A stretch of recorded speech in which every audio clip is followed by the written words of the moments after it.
अब मैं स्वागत करता हूँ। हमारे मध्य में उपस्थित हैं सुविख्यात वेद विदुषी, आशु कवयित्री, लेखिका, समाज सेविका और बहुत ही सरल और सरस तरीके से विषय को प्रस्तुत करने वाली, काव्य के माध्यम से भी और अपने उपदेश के माध्यम से आदरणीय दर्शनाचार्य विमलेश जी बंसल। बहुत बहुत धन्यवाद आपका ज्वाइन करने के लिए। और बहुत ही सुंदर आपका जो प्रवचन श्रृंखला चल रही है इस समय, प्रभु की राह। अनेक कार्यक्रम जो वर्चुअल माध्यम से हो रहे हैं उनमें आप का उपदेश सुनने के लिए मिलता है, तो उसमें आपकी श्रृंखला चल रही गया है प्रभु मिलन की राह, जिसका 8वां एपिसोड आज वो हमारे मध्य में उस विचार प्रवाह को आगे बढ़ाएंगी। तो मेरी प्रार्थना है दर्शनाचार्य विमलेश बंसल जी से कि हमारे मध्य में अपने विषय को आप आगे बढ़ाएं। प्रभु मिलन की राह। आदरणीय विमलेश बंसल जी। ओ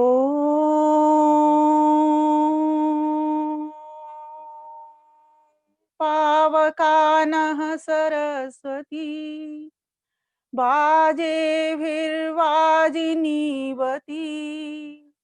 यज्ञं वष्टु धिया वसुः यज्ञं वष्टु धिया वसुः यज्ञं वष्टु धिया वसुः यज्ञं वष्टु धिया वसुः।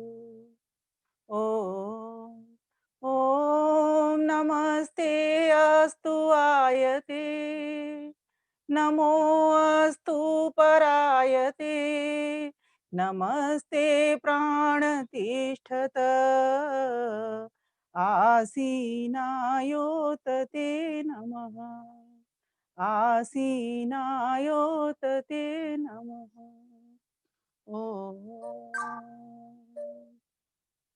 आर्य केंद्रीय सभा फरीदाबाद के मंत्री, कुशल भजनोपदेशक व साप्ताहिक सत्संग में पूर्व की भांति आज भी अत्यंत कुशलता से मंच संचालन कर रहे भाई आदरणीय श्री जितेंद्र तायल जी, वैदिक संस्कृति प्रचार प्रसार संघ से जुड़े आदरणीय भाई श्री अवनीश मैत्री जी, आर्य जगत की प्रसिद्ध भजनोपदेश का श्रीमती सुदेश आर्या जी, श्रीमती कविता आर्या जी, जिन्होंने बहुत ही सुंदर अभी भजन भी सुनाया था, और जयपुर आर्य समाज से भी जुड़ी, मानसरोवर से जुड़ी बहन सुधा मित्तल जी, जिनके यहाँ कल कार्यक्रम आप लोगों ने सुना था।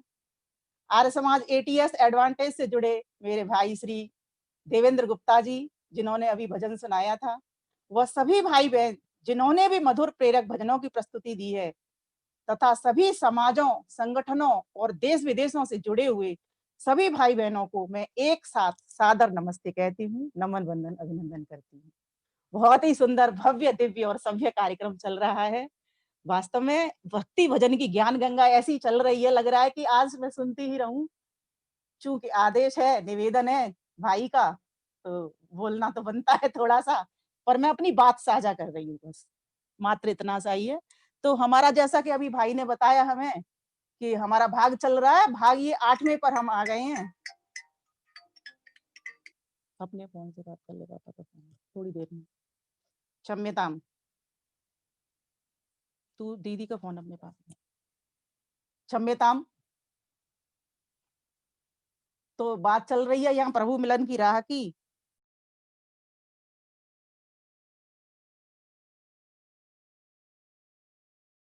दीदी के पास चली गया, थोड़ा सा डिस्टरबेंस हो रहा है परिवार की तरफ से, क्षमा चाहती हूँ मैं। वो पति देव की डिबेट चल रही है, उनके फोन आ रहे हैं। विदुषी, क्षम्यताम। तो मैं बात रखना चाह रही हूँ कि जैसा कि बात अभी आपने शुरू की थी कि उस ब्रह्म को जब जानने की इच्छा होती है, तभी जाकर के हम उस राह में बढ़ रहे होते हैं। जब तक मन में कोई चाहत ही नहीं बनी, किसी भी बात को ले ला, भगवान की तो बात छोड़ो, किसी भी वस्तु को प्राप्त तभी कर पाते हैं जब मन के भीतर एक संकल्प आता है, एक चाहत आती है कि मुझे ये वस्तु प्राप्त करनी है। और परमात्मा भी मैं सबके लिए बताना चाहती हूँ कि एक वस्तु ही है। एक जड़ वस्तु होती है, एक चेतन वस्तु होती है। परमात्मा वस्तु है, चेतन वस्तु है, पदार्थ भी है परमात्मा, और जीवात्मा भी चेतन वस्तु है, पदार्थ है। और उसी प्रकार से जड़ वस्तु प्रकृति है। सारा संसार इन तीनों का ही एक खेल है। एक इसमें कर्ता है, दूसरा छोटा करता है और भोगता भी है, दृष्टा भी है। और प्रकृति जो जड़ है वो सारे संसार में फैली हुई है, अपने संसार का जो निर्माण है परमात्मा के द्वारा उस प्रकृति से किया गया है। तो ये 3 तत्वों का सारी संसार का एक खेल है, जिसको हम सभी समझने का प्रयास कई दिनों से कर रहे हैं। जैसा कि शास्त्र कहता है हमारा कि ब्रह्म को जानने की जिज्ञासा होती है, अथातो ब्रह्म जिज्ञासा। तो क्यों होती है? इसीलिए होती है कि उसने इस संसार को बनाया है। जन्माद्य से यतः, अर्थात उससे जन्म आदि होते हैं, उत्पत्ति होती है, स्थिति होती है, प्रलय होती है। और देख रहे हैं नाना प्रकार का संसार उसने रचा है कि इसमें क्या है, कोई तो इस रचना को रचने वाली कोई शक्ति है, इसलिए उसे जानने की इच्छा होती है। लेकिन कब होती है?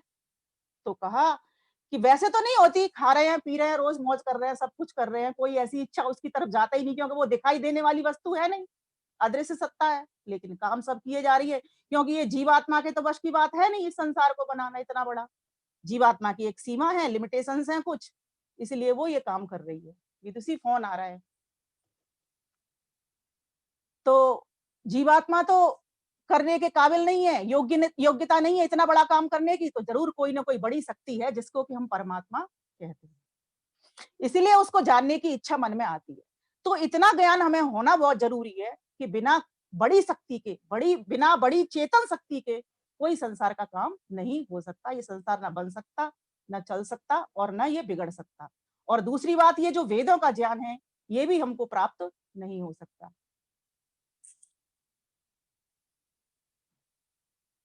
ओम ओम ओम ओम ओम।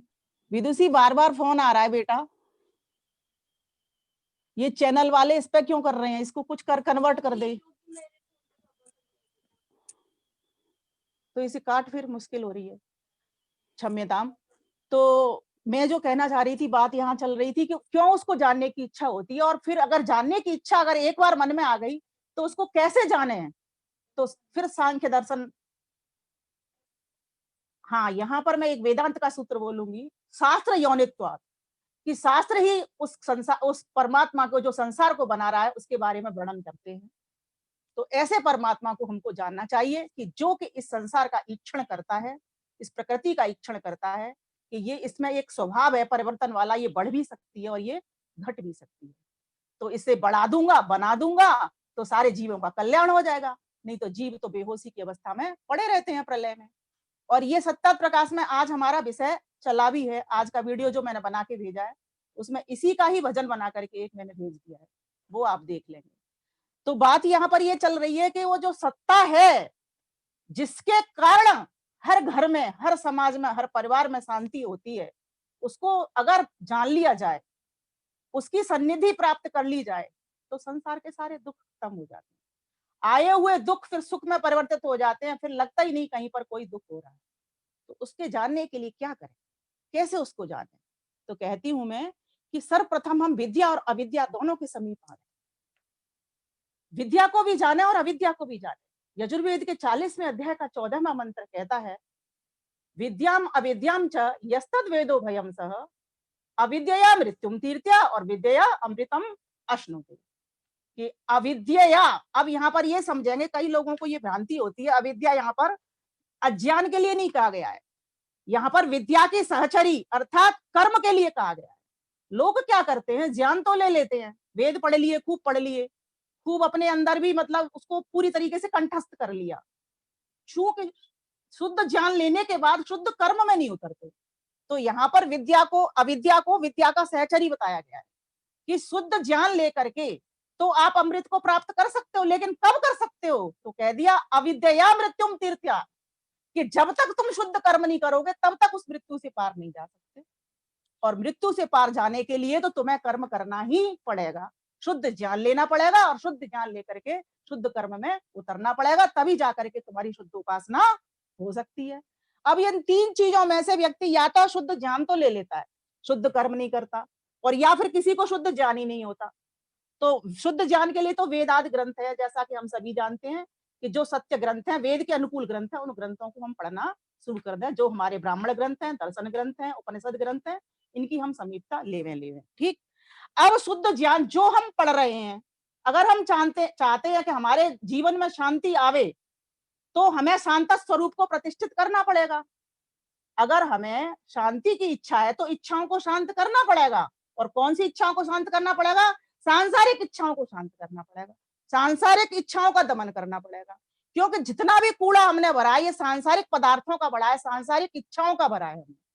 कि हमको ये चाहिए, वो चाहिए, हमको इतने कपड़े चाहिए, हमको इतना सामान चाहिए, हमें रसोई में इतना सामान चाहिए, पड़ोसी के घर में तो इतना सामान है, हमारे घर में तो ये थोड़ा सा है, हम किसी बड़े व्यक्ति को नहीं बुला सकते हैं, कैसे होगा ये, कैसे काम चलेगा हमारा। फिर कट गया फोन। ओम ओम। हाँ, तो कैसे काम चलेगा हमारा? तो हमारी ये सांसारिक इच्छाएं इतनी बलवती हो गई हैं कि हम वह संसार पति के पास पहुंच ही नहीं पाते, अर्थात हमारी इच्छाएं शांत हो नहीं सकती। तो जैसे जैसे इन इच्छाओं को, सांसारिक इच्छाओं को कम करते जाएंगे, वैसे वैसे शांत स्वरूप की सन्निधि प्राप्त होती चली जाएगी। ये परमात्मा में पहुंचने की राह है, और उसके लिए विद्या अर्थात शुद्ध ज्ञान हमको लेना ही पड़ेगा, और अविद्या को भी जानना पड़ेगा। अविद्या, अब मैं कह रही हूं अविद्या अज्ञान की बात पे आ गई कि उस अविद्या को भी जाने। तो वो अविद्या क्या है? तो सत्यात प्रकाश में भी एक सूत्र आता है, और योग दर्शन का साधन पाद का 5वां सूत्र है, उसमें भी अविद्या के बारे में कहा है। अनित्य, अशुचि, दुख, अनात्मसु, नित्य, शुचि, सुखात्म, क्या ख्याति ही अविद्या। ओम ओम ओम। अविद्या अर्थात जो अनित्य संसार है, ठीक है, जो वस्तु जैसी है उसको वैसी नहीं समझना, ये अविद्या है। इसको सरल सीधे अर्थों में ये कहेंगे। विदुषी फोन आ रहा है, ये मेरे मोबाइल पे क्यों आ रहा है? इसको काटना बेटा, कैसे कटेगा? इससे निकल जा बाहर। कैसे निकलेंगे? वो आता रहेगा क्योंकि चैनल का तो ये तो बहुत मुश्किल कर रहा है। हाँ, तो दीदी का फोन ले लो ना, फिर उसमें चल जाएगा। हाँ, इसमें चल जाएगा। रुको, व्हाट्सएप जल्दी कर, फिर श्रोता बैठे, या उनको दे दे, कन्वर्ट कर दे उनके नंबर। नहीं हो सकता व्हाट्सएप। एक मिनट से सेंड करूँ। मुझे जो लिंक भेजा वो कहाँ है? तेरे पे है। हाँ सर, वो है ना SDI। ये दीदी को भेजो। वाणी वाणी वाणी। क्षम्यताम, एक सेकंड। जितेंद्र भाई, एक सेकंड। कोई बात नहीं, आप चेंज कर लीजिए, बार बार आए इससे अच्छा एक बार चेंज ही कर लीजिए उसे।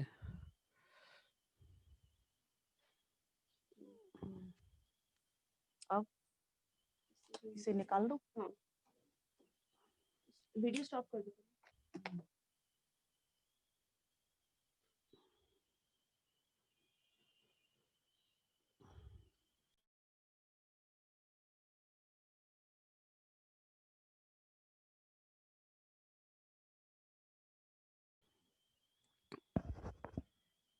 व्यवधान के लिए क्षमा करें। आप सभी का पुनः स्वागत और धन्यवाद ज्वाइन करने के लिए। बहुत सारे गणमान्य लोग यहाँ पर उपस्थित हैं, सभी का हृदय की गहराइयों से धन्यवाद और स्वागत फरीदाबाद के साप्ताहिक सत्संग में ज्वाइन करने के लिए।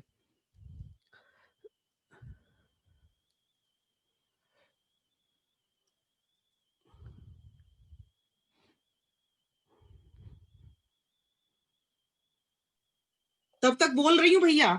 जी ओम ओम। आवाज आ रही है मेरी? हाँ जी, आवाज आ रही है। दूसरे मोबाइल में लगा रही है बेटी। हाँ,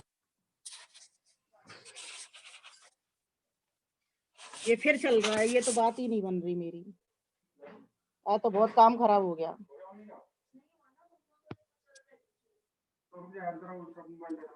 बीच में कट गया, इतना खराब लग रहा है। क्या बात कर रहे हो? मेरा प्रवचन चलते चलते कट गया। अभी भी कट रहा है बार में। लेट। आप भजन करवा लीजिए सबके। आवाज आ रही है आपकी? अब उनको फिर से कॉल आएगा तो भी कर सकते हैं।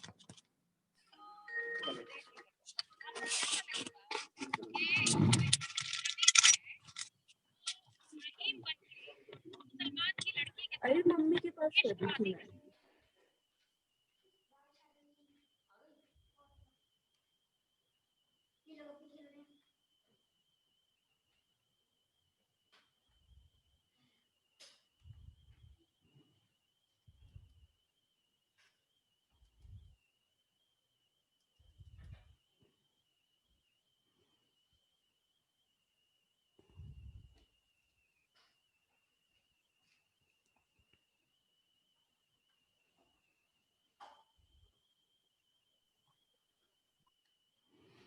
आइए, इस बीच में एक भजन हमारा वो अधूरा रह गया सुधा मित्तल जी का, तो उनसे प्रार्थना है कि वापस उन्होंने ज्वाइन कर लिया है तो अपना भजन पूरा करें सुधा मित्तल जी।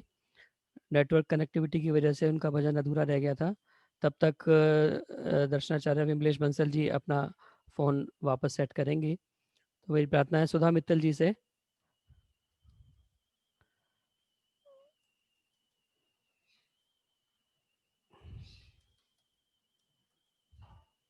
उनका भी फ़ोन कनेक्टेड नहीं है ठीक से, मुझे लग भैया रहा है मैं उनका। बोलूं एक भजन?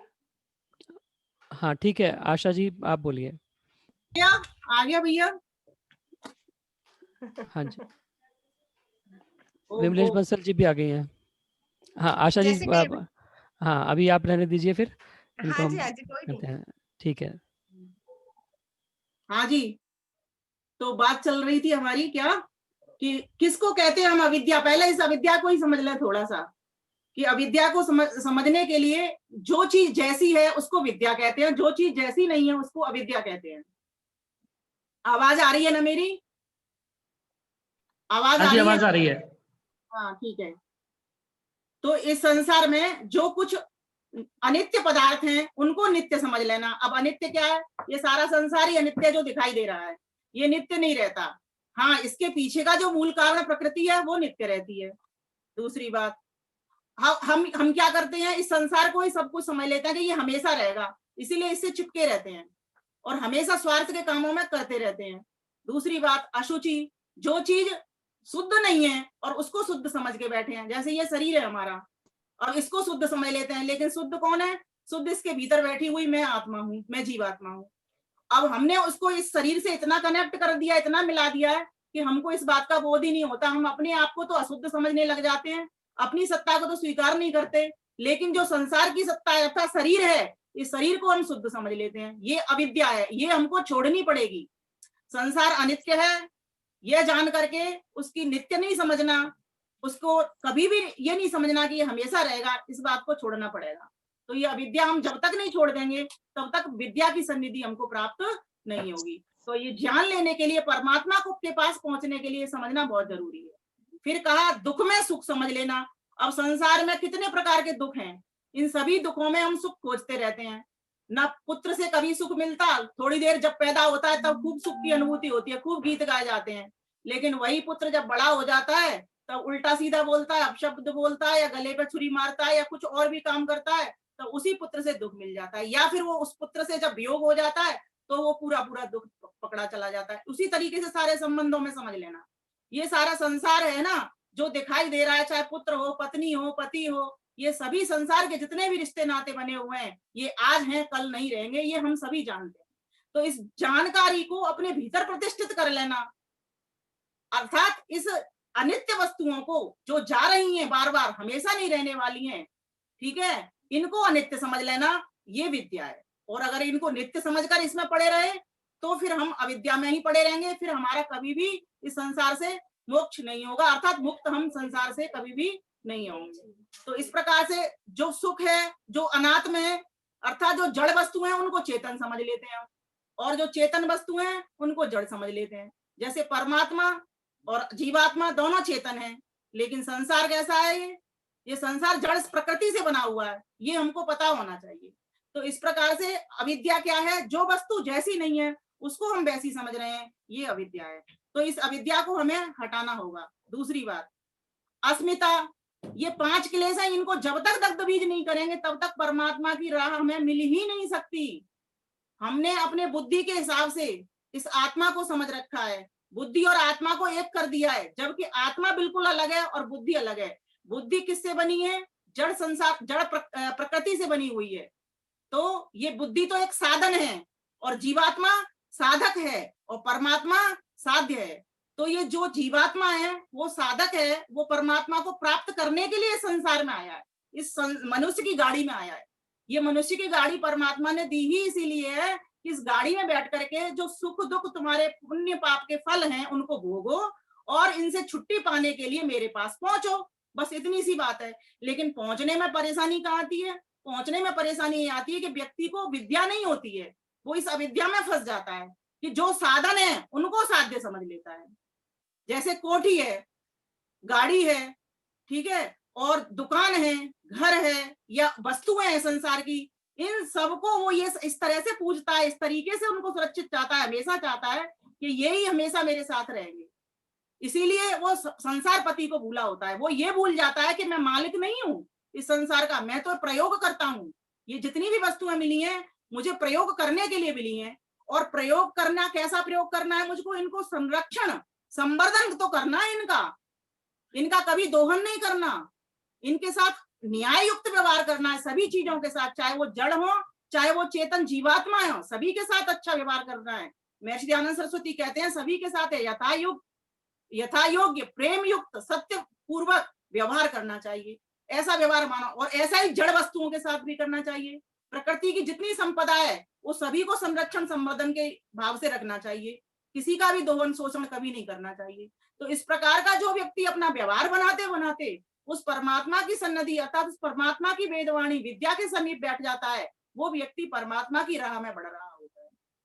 तो हम कैसे बढ़े, हम इस बात को जाने कि ये जो संसार है ये जाने वाला है, आज है और कल नहीं रहेगा। जैसा कि मैं कल बता रही थी आपको कि जैसे जल का बुलबुला होता है, वो अभी दिख रहा होता है लेकिन थोड़ी देर के बाद वो फट जाता है, हमें पता नहीं। ये श्वासें आज हैं, अभी मैं बोल रही हूँ, चल रहे हैं, हम सभी वार्ता कर रहे हैं, देख रहे हैं, पता चला कि क्या पता कब क्या हो जाए। और ये हम संसार में आते जाते हुए संसार को इसी तरह देख भी रहे हैं, इसीलिए पहले से तैयारी करके रखें इसकी। ये संसार सदा रहने वाला नहीं हूं, और मेरा जो शरीर है ये भी रहने वाला नहीं है। रहने वाला है तो क्या है, मैं आत्मा और मेरा परमात्मा। तो हम दोनों का संबंध जो जन्म जन्मांतर का है पहले भी था, हिरण्यगर्भा समवर्तताग्रे, परमात्मा पहले भी था और मैं भी था। क्योंकि मेरा भी नाश नहीं होता, परमात्मा का भी नाश नहीं होता। जो नाश होता है वो किसका होता है, शरीर का होता है। ये शरीर कैसे बदलता है, ये कपड़े की तरह बदलता है, जैसे कपड़े बदलते हैं ना, उसी तरीके से ये जीवात्मा इन कपड़ों को बदलता है, इन शरीरों को बदलता है। और जीवात्मा की ताकत नहीं है इनको बदलने की, ये बात भी है। इसको बदलवाता है, जैसे माँ बच्चे के कपड़े बदलवाती है, उस तरह से हमारे कपड़ों को परमात्मा बदलवाता है, इस शरीर से दूसरे शरीर में भेजता है। तो हम कौन नहीं चाहेगा कि हम अच्छे शरीर में जाएं या इस शरीर के दुखों से मुक्त हो जाएं, हर कोई चाहेगा, क्योंकि हर किसी को शांति की इच्छा है, कोई दुखी नहीं रहना चाहता। लेकिन इनसे दुखों से कब निवृत्ति होगी, इन दुखों से तभी निवृत्ति होगी जब अत्यंत पुरुषार्थ करेंगे हम सब। उसके लिए उद्योगी होना पड़ेगा, अष्टांग योग का पालन करना पड़ेगा, यम नियमों का पालन करना पड़ेगा, आसन की सिद्धि करनी पड़ेगी, प्राणायाम करके प्राणों को मजबूत सबल बनाना पड़ेगा, प्रत्याहार में जीवन जीना पड़ेगा, अत्यधिक संग्रह से बचना पड़ेगा, विषयों की ओर जाती हुई इंद्रियों को अंदर की ओर ले जाना पड़ेगा। क्योंकि हर व्यक्ति की आज इंद्रियां कहाँ खुल रही हैं, जहां धन दिख रहा है वहां खुलती हैं, जहां पर कुछ दिखाई दे रहा है, जहां पर व्यक्ति सुखी दिख रहा है। और एक बात और मैं कहा करती हूँ कि हमको दूर से व्यक्ति कोई सुखी दिखता है, वास्तव में वो हमारी तरह ही दुखी होता है। जितने हम सुखी दुखी होते हैं उतना सामने वाला भी सुखी दुखी होता है। किसी के घर गाड़ी आने जाने से वो सुखी नहीं होता, किसी के घर नया मकान बनाने से वो सुखी नहीं होता, उतनी देर तो सुख उसको होगा, पर देखिए एक मकान को बनाने में कितने पापड़ बेलने पड़ते हैं, कितना दुख होता है, धन को इकट्ठा करने में कितनी तपस्या करनी पड़ती है। इन सभी चीजों के साथ सुख और दुख का जोड़ा मिला हुआ है, धूप छांव का, सर्दी गर्मी का। इसीलिए इन सबसे पार जाने के लिए व्यक्ति को कैसा होना पड़ेगा, योग में जीवन बनाना पड़ेगा। ये संसार की धन दौलत आएगी, मान अपमान आएगा, धूप छांव आएंगे, कांटे फूल आएंगे, इन्हीं में से ही हमको निकलना है। और कैसे निकलना है और किसकी ओर निकलना है, उस परमात्मा की ओर से, जिसने कि ये जो सारा सामान था संसार का हमारे सुख के लिए दिया था। धूप हमारे सुख के लिए थी, छांव हमारी सुख के लिए थी, रात हमारे सुख के लिए थी, दिन हमारे सुख के लिए था, या है नहीं है। ये सभी चीजें अच्छी हैं, लेकिन जब तक अपनी मर्यादा में है। एक ही चीज एक ही व्यक्ति के लिए कभी तो वो सुखदायी हो जाती है, कभी वो दुखदायी हो जाती है। जब व्यक्ति ज्यादा देर तक धूप में बैठता है परेशान हो उठता है, फिर उसको छांव चाहिए, ज्यादा देर छांव में बैठता है तो फिर उसको धूप चाहिए। तो हर चीज अच्छी है, भगवान की बनाई हुई धूप छांव दुख सुख सभी अच्छे हैं। अगर दुख नहीं होता इंसान के पास तो उसको सुख का पता ही नहीं चलता कि सुख क्या है। इसीलिए ये सुख दुख भी अच्छे हैं, दोनों को अच्छी तरीके से लो इनको। इसी तरह से जो जिंदगी को जीता है वो समझो परमात्मा की राह में पड़े। देखो दुनिया को, चकाचौंध को देखो, इसको फलती फूलती देखो, सोचो कोई कारीगर है जो इसको बना रहा है, फला रहा है, फुला रहा है और एक दिन ये चली जाएगी, लेकिन मैं तो नहीं जाऊंगा, मैं तो फिर भी उसके आनंद में बना रहूंगा। मेरा तो पिता, मेरा तो पति, और वेद में तो परमात्मा को पुत्र भी कहा है, सपुत्र। वो परमात्मा हमारा पति, आपको बड़ा अचंभा लगेगा सुन करके। जब पहली बार वेद मंत्र मेरे सामने से निकला, मैं सोचती रह गई, फिर मेरा ध्यान कहाँ गया, एक कहानी पर गया। मैंने कहा बचपन में हम गीत सुना करते थे, लेकिन हमें विश्वास नहीं टिकता था कि अनसुईया ने परमात्मा को बच्चों की तरह खिलाया, ब्रह्मा विष्णु महेश को। अरे मैंने कहा कहीं ये उसी का अलंकारिक कथन तो नहीं था, वेद के भीतर तो आया है सपिता सपुत्र। वो पिता है तो वो हमारा पुत्र भी है। पुत्र कैसे है? वो हमारा उद्धार करता है, हमारा पालन करता है, हमारा पोषण करता है। एक पुत्र भी करता है और पिता भी करता है, तो दोनों ही हमारे पालना करने वाले हैं, पोषण करने वाले हैं और उद्धार करने वाले हैं। तो इस भांति से भी वो पुत्र होता है। तो कहा गया कि परमात्मा के साथ ही हमारे सारे रिश्ते संबंध नाते हैं। अब किसी भी व्यक्ति, अगर कोई भी व्यक्ति यूं सोचने लग जाए कि ये कैसे माने हम परमात्मा से हमारे सारे संबंध है, हमारे संबंध तो हमें हमारे पिता से दिखाई पड़ते हैं, पति से दिखाई पड़ते हैं, हमारे पुत्र से दिखाई पड़ते हैं, हमारी पत्नी से दिखाई पड़ते हैं, और यही हमारे काम आ रहे हैं। ईश्वर कहाँ काम आ रहा है? बस सोची सुनी हुई तो बात है ये, क्योंकि अभी विश्वास उस पर टिका नहीं है। पर ऐसा नहीं है। जब व्यक्ति उस ज्ञान को लेना शुरू कर देता है, उसकी समीपता को प्राप्त करने लगता है, तब पता लगता है कि वास्तव में इन पति पत्नियों से मिलने वाला सुख तो बिल्कुल क्षणिक था। कल एक दिन के भीतर भी आप ये देखिए, एक पति पत्नी में कितनी बार झगड़ा होता है और कितनी बार प्यार होता है। माता पुत्र में कितनी बार झगड़ा होता है, कितनी बार प्यार होता है। लेकिन परमात्मा से कभी झगड़ा नहीं होता। जिसको हम कहते हैं ना परमात्मा से हम झगड़ रहे हैं, वो तो प्यार की भाषा है। इसीलिए जो संबंधी हमारा हमेशा था और हमेशा रहेगा, आज भी है, ऐसे संबंधी से हम रिश्ता जोड़ लें। और रिश्ता जोड़ने का सबसे बढ़िया तरीका यही है कि उसने हमें अपना ज्ञान दिया है, अपनी वेद वाणी दी है। एक पेज नित्य स्वाध्याय का करें। मैं सभी को यही बोला करती हूँ, जब तक वेद का स्वाध्याय नहीं करेंगे तब तक हम भ्रम भ्रांति में पड़े रहेंगे। अब प्रश्न ये आता है कि बहुत सारी बहनों को ये रहता है कि हम उसको पढ़ें कैसे, कैसे करें। तो विद्वानों ने हमारे लिए बड़ा सरल कर दिया है। हमने भी 400 मंत्रों की व्याख्या और काव्य सहित पुस्तकें बनाई हैं। 2 पुस्तकें, यजुर्वेद, ऋग्वेद और सामवेद और अथर्ववेद। वो आप कभी मेरे से भी प्राप्त कर सकते हैं। और बहुत अच्छे अच्छे विद्वानों ने भी बहुत अच्छी अच्छी पुस्तकें लिखी हैं, उनका भी आप पठन पाठन श्रवण कर सकते हैं। तो इस प्रकार से जब तक वेद को पढ़ेंगे नहीं, तब तक आपको वेदपति का पता ही नहीं चलेगा। और वो उसने अपना ज्ञान सारा खोल दिया है उसमें कि मैं कैसा हूँ। उसको कहा गया है उसमें सच्चित आनंद, उसकी सत्ता है, विद्यमानता है, उसकी चेतनता है, अर्थात वो ज्ञानवान है और आनंद स्वरूप है। वो परमात्मा जिसने इस संसार को बनाया है, आनंद के लिए बनाया है। कल पूर्व पक्षी ने, नवीन वेदांती ने एक प्रश्न खड़ा कर दिया था कि परमात्मा आनंद में बना रहता, उसको क्या पड़ी थी इस संसार को बनाने की? क्या आवश्यकता थी? क्यों बनाया? और जीवों को सुख दुख का ये भोग भी नहीं भोगना पड़ता, ये फालतू में क्यों चक्कर में डाला उसको? हम लोग पूर्व पक्षी हैं, हमारे मन में भी ये खुजली पड़ती रहती है। उसी तरीके से महर्षि दयानंद सरस्वती ने दोनों पक्ष लिए हैं, पूर्व पक्ष भी लिया है और सिद्धांत पक्ष भी लिया है। तो वो कितना सुंदर उत्तर दे रहे होते हैं। वो कह रहे होते हैं, अगर संसार भगवान नहीं बनाता तो जीवात्माएं बेहोशी ही पड़ी रहती।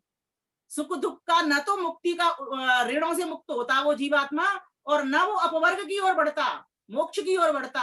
और अपवर्ग का मैं एक सरल अर्थ बताया करती हूँ, आप चाहें तो नोट कर सकते हैं। कठिन भाषा में नहीं पढ़ना, सरलता से हमें समझना है हर बात को।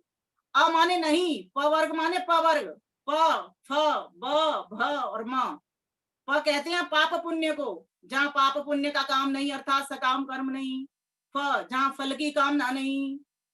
ब जहाँ बंधन नहीं। भ जहाँ कोई भय नहीं। म जहाँ मृत्यु नहीं। यही तो अपवर्ग है। 5 क्लेश यहीं से दग्ध बीज हो जाएंगे। बहुत सरल है ये। सकाम कर्मों को छोड़ निष्काम कर्मों की ओर आ जाओ। क्यों सारा दिन इसी काम को करने हैं? यज्ञ करो, ये इस भावना से करो, इस भावना से नहीं कि मेरा ये काम बन जाए, वो काम बन जाए। ये तो सकाम कर्म है, इससे अच्छा जन्म मिल जाएगा, क्योंकि अच्छा काम कर रहे हो, यज्ञ कर रहे हो। लेकिन जब आप इस भावना के साथ यज्ञ करोगे, मुझे तो करना ही करना है, सभी को लाभ पहुंचाना ही पहुंचाना है, तो आपका निष्काम कर्म बन जाएगा। तो आप मुक्ति की ओर बढ़ रहे हो, ईश्वर की ओर बढ़ रहे हो। मुक्त होना क्या है? मोक्ष मिलना क्या है? मोक्ष कोई 7वां चौथा आसमान नहीं है। परमात्मा सर्वत्र विद्यमान है, कोई जगह उससे खाली नहीं है, हर जगह वो रहता है। अभी भी हमारे साथ में है वो, हमारे दाएं बाएं आगे पीछे ऊपर नीचे सभी 10 दिशाओं में। जो हमारे व्यवहार के लिए, जिनको हम 10 दिशा कहते हैं, दिशा तो एक ही है उसके लिए, हमारे लिए व्यवहार के लिए 10 दिशा है। सभी जगह पर वो परमात्मा बैठा हुआ है। कोई जगह उससे खाली नहीं, अर्थात उसका जब जीवात्मा मुक्त होगा तो हर जगह से आनंद पाएगा। कोई 7वें 4वें आसमान पे उसको जाने की जरूरत नहीं है मुसलमानों और ईसाइयों की तरह। हम आर्यों की तरह हमें समझना होगा इसको कि वेद क्या कहता है, ईशावास्यमिदं सर्वम, उसका मोक्ष धाम कहाँ है, कण कण में व्याप्त है। उस आनंद को जहां भी आप जाते हो, जिसके साथ भी वार्ता करते हो, जिसके साथ भी खान पीन करते हो, उनके साथ इतनी मुस्कान के साथ आप बैठ जाइए। मैं एक दृष्टांत दिया करती हूँ, एक बालक है और अपनी माँ से एक टिफिन बनवाता है, कुछ नाश्ता बनवाता है, कुछ गिलास में जूसेस भरता है, रसेस भरता है, और कुछ एक सैंडविच बनवाता है, रस भरता है एक गिलास में, और एक में टिफिन बड़ा लंच बॉक्स लगाता है। और उसने सुन रखा था कि भगवान होते हैं, तो उसने सोचा कि चलो चलता हूँ भगवान के पास में मिलने के लिए, तो वो चल दिया। कहते हैं वो चला जाता है, जाकर के देखता है कि एक बूढ़ी माँ उसको पार्क में बैठी हुई दिखती है, और उस बूढ़ी माँ के पास में जाता है और माँ उसके वो देख करके मुस्कुरा देती है। उसको बड़ा अच्छा लगता है, वो थोड़ी देर वहीं टिक जाता है और उस माँ की नजरों को देख रहा होता है, बूढ़ी माँ को। और आकर के और उसे लगता है कि मेरे पास ये 3 चीजें हैं, रस है एक गिलास में, और सैंडविच है एक छोटे बॉक्स में, और बड़े टिफिन में मेरे पास लंच है, तो क्यों ना मैं इस बुढ़िया को रस दे दूं। ये हंस रही है, अच्छा लग रहा है, तो उसने उसको रस दे दिया। अब बुढ़िया ने और बड़ी स्माइल दी।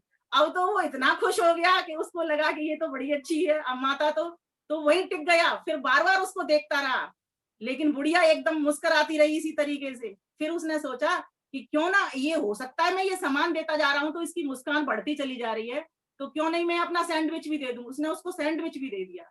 अब तो बुढ़िया की मुस्कान और इतनी ऊंची हो गई।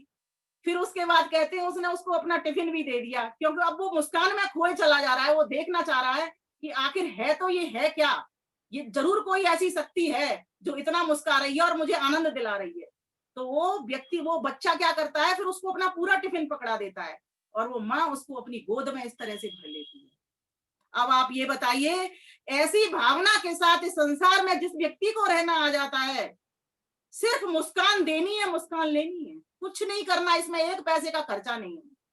उस बच्चे ने किया, उसके भाव थे कि वो जूस पिला रहा है, वो लंच बॉक्स दे रहा है, सिर्फ किसके लिए, एक मुस्कान के लिए। हम मुस्कान देना सीखें। और मुस्कान कब आती है, जब हमको ज्ञान होता है कि ये सारा जो सामान मेरी माँ ने बना के दिया है, सिर्फ मेरे लिए नहीं है, त्याग पूर्वक भोग करने के लिए।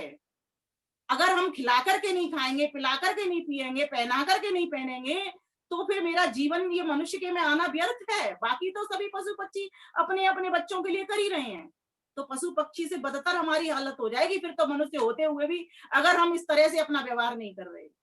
देखें हमारे पड़ोस में कोई परेशान तो नहीं है, देखें हमारी रिश्तेदारी में कोई दुखी तो नहीं है, देखें इस संसार में कहाँ कहाँ अभावग्रस्त। मैं तो कहती हूँ जिस कॉलोनी में रहते हैं वहां कर की जो अभावग्रस्त कॉलोनी जरूर होती हैं, उनमें जाकर के, चाहे मैं कह रही हूँ सकाम कर्म के माध्यम से ही, अपने बच्चों के जन्मदिन हो, शादी की सालगिरह हो, कोई आवश्यकता नहीं पार्टी बड़ी करने की, पर एक बार उनके साथ अपनी खुशी बांट करके तो देखिए।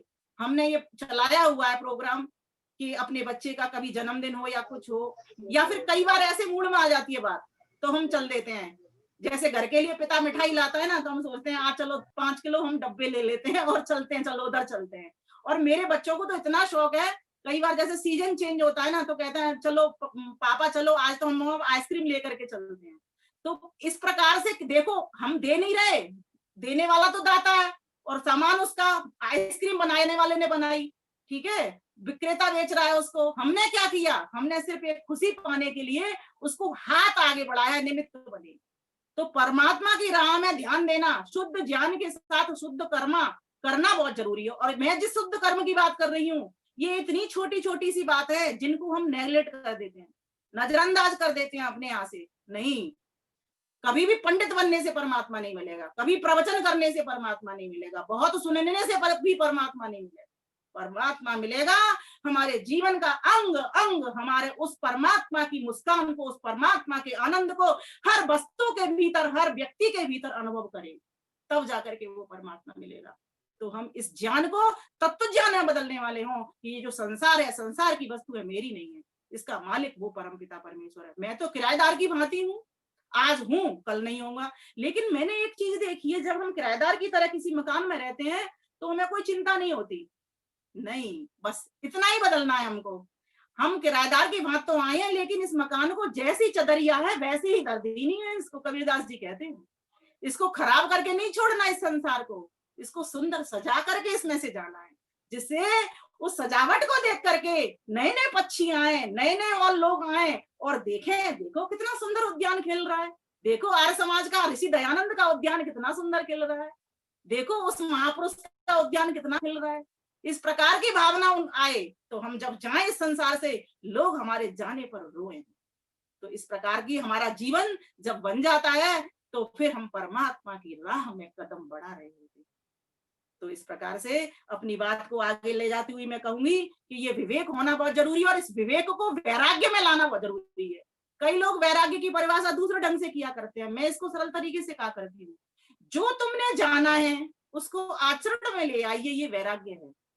जैसे महात्मा बुद्ध ने देखा कि 4 लोग एक अर्थी को ले जा रहे हैं, ठीक है, और उसके मन में दिमाग में क्या, ये व्यक्ति तो मैंने कल देखा था, चल रहा था अच्छा भला, और आज इसको 4 लोग ले जा रहे हैं, क्या मैं भी मर जाऊंगा, क्या मेरी पत्नी भी मर जाएगी। वो देख रहा है और उसको तत्व ज्ञान में बदल रहा है वो व्यक्ति।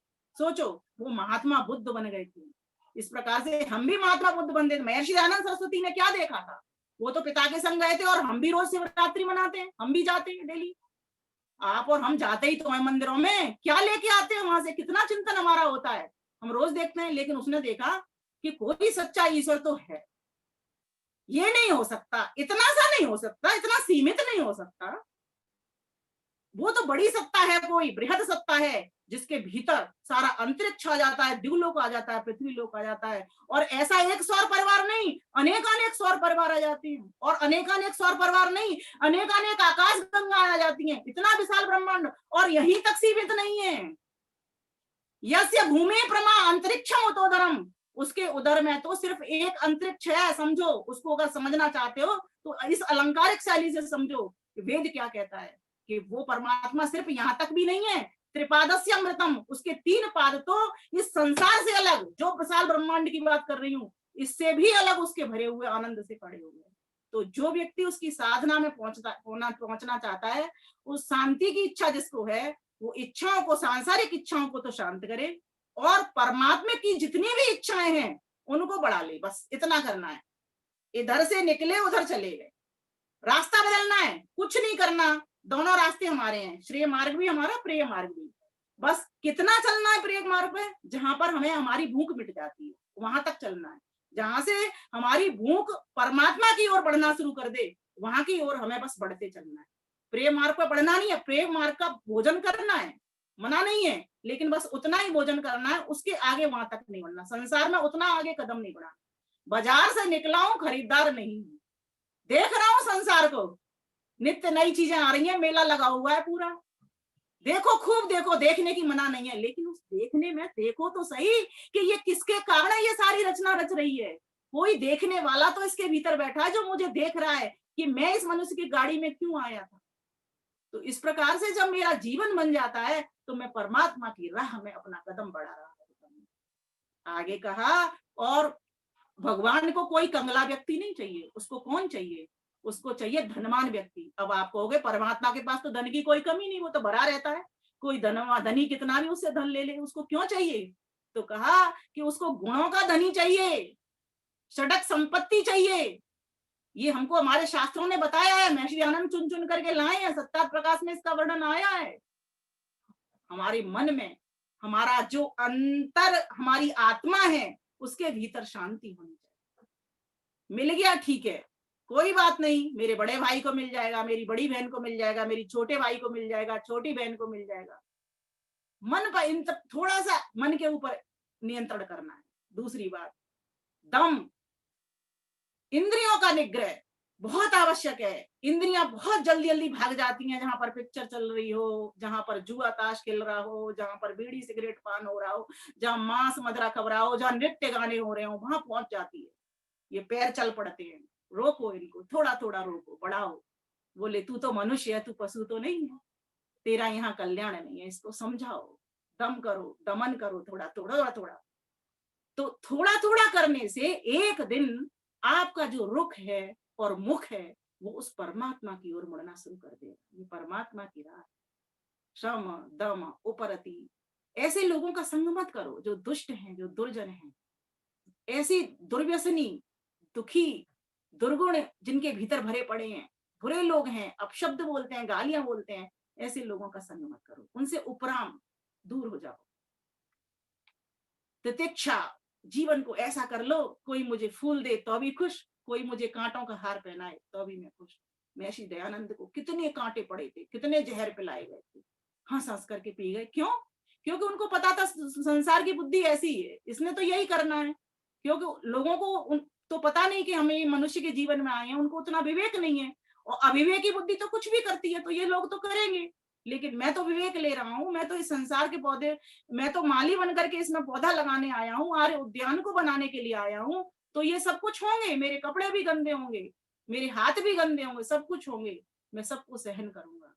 तो इस प्रकार से मान हो अपमान हो, अपने काम को नहीं छोड़ना, उस परमात्मा की राह में आगे बढ़ते हुए चले जाना। आगे श्रम दम उपरति तितिक्षा, श्रद्धा, और हृदय के भीतर उस परमात्मा के प्रति अटूट श्रद्धा हो। श्रद्धा अर्थात सत्य को धारण करें। अब श्रद्धा लोग झूठी कर बैठते हैं, अंधश्रद्धा में नहीं पड़ना, जो चीज जैसी है उस पर वैसा ही विश्वास करना। सोचो, वो परम पिता परमेश्वर, जन्म जन्मांतर का साथी, जिसने मेरा पहले भी संग निभाया, आज भी संग निभा रहा है और आगे भी संग निभाएगा, वही मेरा असली साथी है।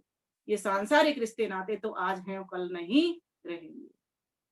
ऐसी उसके ऊपर अटूट श्रद्धा, अनन्य भक्ति, और वो कब आती है? जब समर्पण कर देते हैं, तेरा तुझको अर्पण, इदन्न मम स्वाहा, मेरा कुछ नहीं, तूने मुझे कहा है, बस मैं तो उतना सा काम करना हूं कि जैसे अग्नि में कोई वस्तु डालते हैं तो अग्नि क्या कर देती है? उसको हवा के पास फैला देती है। हवा क्या करती है? उसको बादल के पास पहुंचा देती है। सूरज उसको खींच लेता है। सूरज क्या करता है? बादल को दे देता है। बादल क्या करता है? पृथ्वी को दे देता है। पृथ्वी क्या करता है? सारे देव एक दूसरे को दे रहे हैं, बस निमित्त बन बन करके देते चले जा रहे हैं। बस मैं तो इसीलिए आया हूँ, प्रयोग करता मात्र हूँ, इतना मान के चलना है, मैं मालिक नहीं हूँ। गड़बड़ वही होती है जिस दिन हम मालिक बनना शुरू कर देते हैं। सारे रिश्ते नाते संबंधों में दरार, या जहां भी जो भी देखो, फिर उससे क्या होता है? अशांत मन होता है। अशांत मन होता है तो जो शांत स्वरूप है उससे हमारी दूरी हो जाती है। इसीलिए शांत स्वरूप को प्राप्त करने के लिए चले हैं हम, तो संसार से कटना नहीं है, बटना नहीं है, हटना नहीं है, रहना है, सहना है, कहना है, ठीक है। और संसार में ये सब काम करते हुए कमल की भांत रहना। कमल के पत्ते पर कितना भी पानी डालो, उसके ऊपर स्पर्श नहीं होता।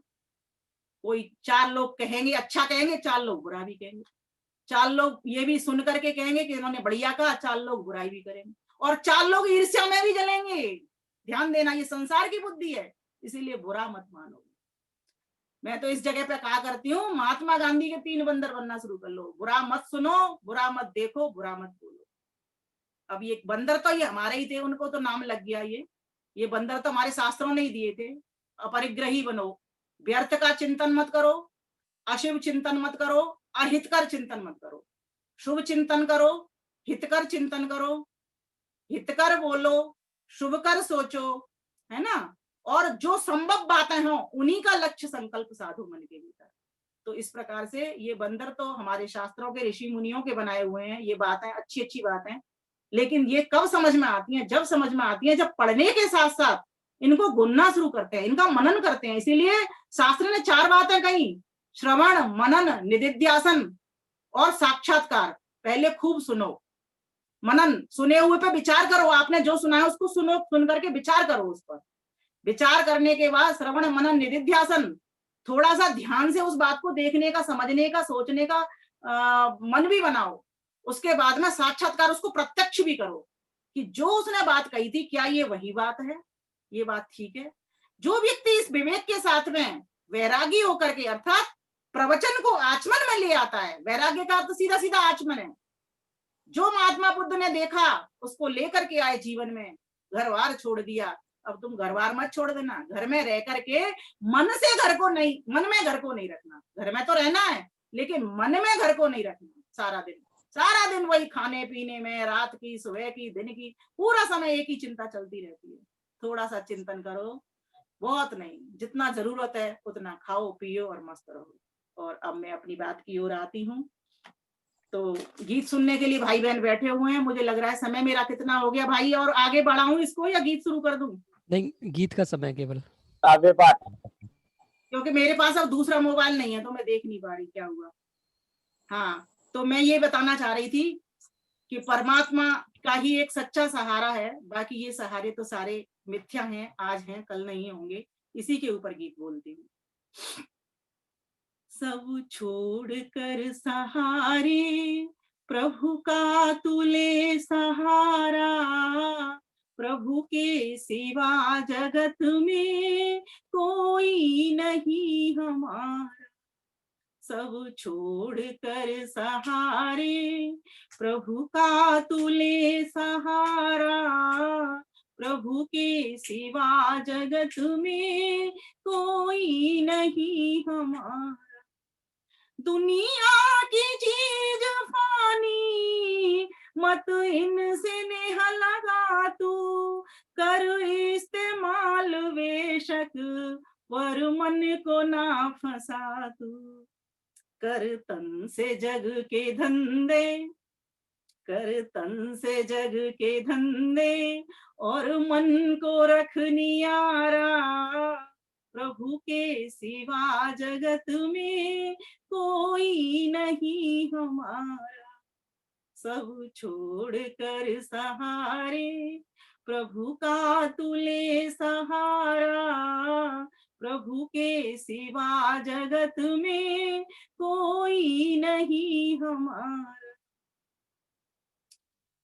जितने हैं रिश्ते नाते इन सब से प्यार कर तू, मना नहीं है, खूब प्यार कर इनसे, अच्छा व्यवहार कर इनके साथ, पर इन संबंधियों पर मत दिल निसार कर तू। दिल अपना उसको दे दे, किसको?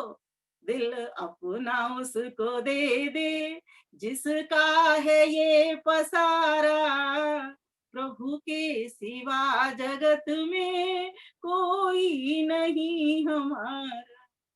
सब छोड़ कर सहारे प्रभु का तुले सहारा, प्रभु के सिवा जगत में कोई नहीं हमारा, कोई नहीं हमारा। आगे की पंक्तियां कितना सुंदर कहती हैं।